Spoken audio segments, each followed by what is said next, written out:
আমরা বাঙালি ভোজনবিলাসী। শাক খাবো, সবজি খাবো, আর সবজির চোচা কি অপরাধ করেছে, তাই সবজির চোচাও খাবো। আসসালামু আলাইকুম ভাই বোনেরা, কেমন আছেন? আশা করি ভালো আছেন। আজকে আমি মিষ্টি কুমড়ার চোচা ভর্তার রেসিপি নিয়ে আপনাদের মাঝে চলে এসেছি। সম্পূর্ণ ভিডিওটি দেখতে পাশে থাকুন। প্রথমে কুমড়ার চোচাগুলো ছোট ছোট করে কেটে নিব। তার সাথে 3টা রসুন ছুলে নিয়ে কিছু কাঁচামরিচ নিব।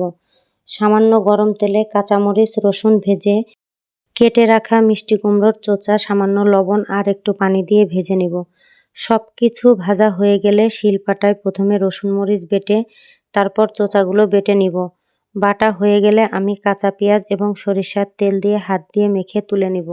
দেখুন তৈরি আমার মিষ্টি কুমড়োর চোচা ভর্তা।